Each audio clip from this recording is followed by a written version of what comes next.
Okay, so now at this point you should have made the basic outline of your house. So now I'm going to show you how you do the walls. And the walls are pretty easy, and they involve us using the offset tool. So what we're going to do is we're going to offset each wall by 2 inches.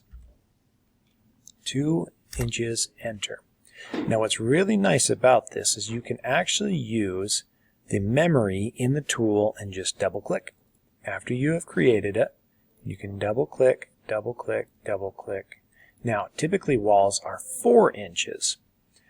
The reason we're doing 2 inches is because 2 inches on this wall and then 2 inches on that wall creates 4 inches, meaning we need to erase the lines in between them. So the 2 and the 2 create a 4. And so we just kind of go around creating it. Now, so this right here is 4 inches, these are 4 inches, these are 4 inches. However, the outside is only 2 inches. So the next thing we now need to do is we need to offset this on the outside 2 inches, 2, enter. And that creates the exterior as well as walls of 4 inches. And honestly, I believe exterior walls are 6 inches, but we're just going to stick with 4 to make life a little simpler. So now what we've done is we've now created walls in our spaces.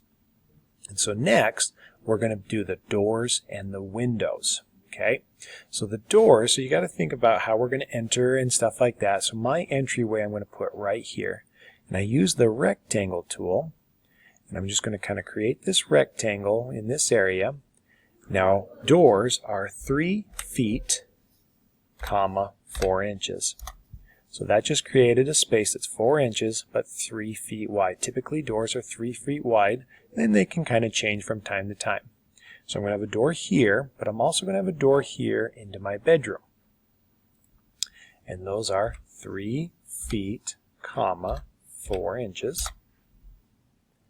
And now I'm going to come over here and put a doorway into my bathroom. 3 feet, 4 inches. Boom. Now I have my doorway into this space, my doorway into that space, and my doorway into this one.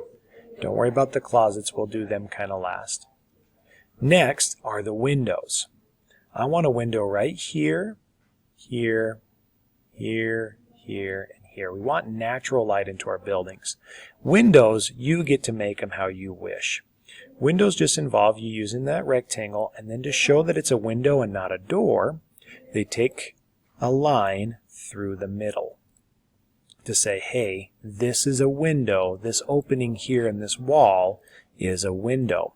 And you just go from the midpoint to the midpoint. If you're struggling, you might need to zoom in, and I'm always using that pan tool. So I'm going to do another window up here.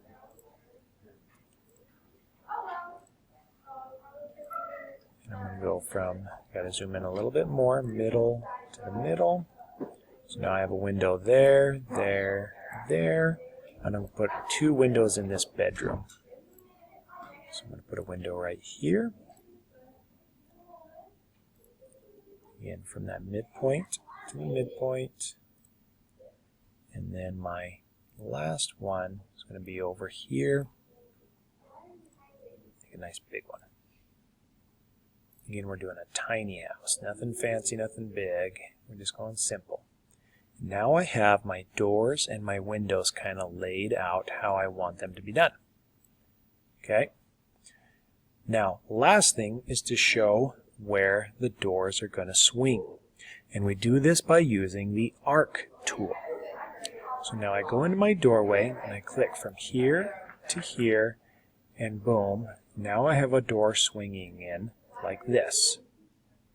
Okay, if I want this door to swing the other way, I can go from here to there, and I create that arch swing. That allows me to see how the doors will enter. Let's make this door, where'd my arch tool go? Right here. We'll make this door swing, let's go inward. So we'll go from here to there, and I'm going to make it swing inward like that. And then I just use my line tool to connect these lines. And now I've just created my spaces. And the last thing to do is to label them. And that is with the 3D text tool. So I clicked on this and I can just type that this is my bathroom.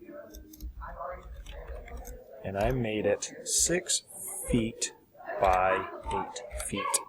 I click OK, and it'll give me this three-dimensional bathroom word that I can now use the resizing tool to shrink it down. I can use then the move tool to bring it over here, and now you can see my bathroom's dimensions. I'm going to pause the video and get all the other ones in here. Okay, so I just paused my recording so I can kind of continue this, and I'm doing the last one, the closets here. 2 feet by 6 feet, and again I'm going to resize them down. Grab that move tool and kind of put it in there. And now I have my living space, my bathroom, my kitchen, and stuff like that. Again, you're welcome to check those dimensions if you wish. We kind of did with our last video when we were kind of putting it all together. Now your dimensions will be a little off because of your walls. If you go from like this wall to that wall, remember we built walls, so we had these 4 inches in, so you want to kind of double check that wall length to make sure we're creating those spaces you want. But that's how we make a 2-dimensional floor plan. And again, see 14 feet 4 inches, whereas before it was 14 feet, but we added 2 inches here and 2 inches there. So this will be 30 feet 4 inches. Because we added those 2 inches and the 2 inches. But that's how we create floor plans on that. In the next video, or in my next recording, we'll show you then how to turn this floor plan into a 3-dimensional model.